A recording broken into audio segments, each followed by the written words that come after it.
the American people deserve to know. A couple of facts: 70% of Americans work in small businesses in this country and in places like Indiana. 70% people get up and go to work every day in a small business. More than 50% of the American people who file income tax returns at or above the level that the president intends to raise taxes are small business owners filing their taxes as individuals. And so we ask the question, Mr. Speaker, of the American people looking in, do you think raising taxes on your employer at the small business where you work is a pathway to recovery in America? Is it going to make your job more secure or less secure? Leave aside the so-called cap and trade bill, raising the utility rates, the electrical bills for every homeowner in America, every business in America. Just reclaiming my time for a minute, gentlemen, what you're suggesting is, one, what's being done is exactly the wrong thing.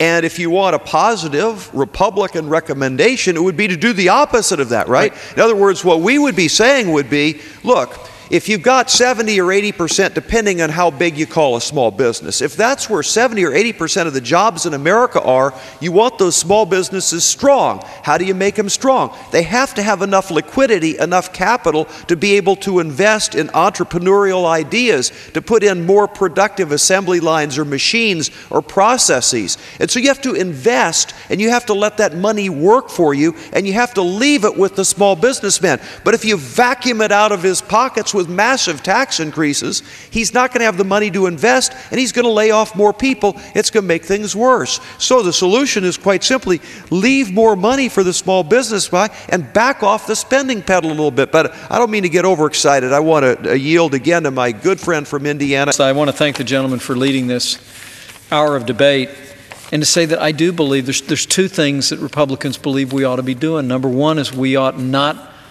to be growing the federal budget beyond any reasonable expectation of the American people. We shouldn't be engaging in the runaway spending of the so-called stimulus bill, the omnibus bill, and the president's budget. We ought to be doing what every family farm, every small business, every working family is doing, and that is finding places to save, finding places to cut back.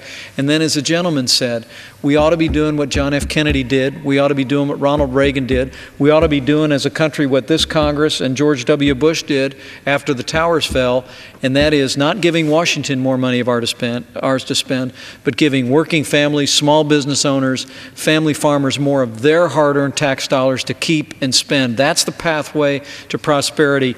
The president's budget, the Democrats' plans are a pathway to increased recession and hardship for the American people, and we must reject them. I yield back.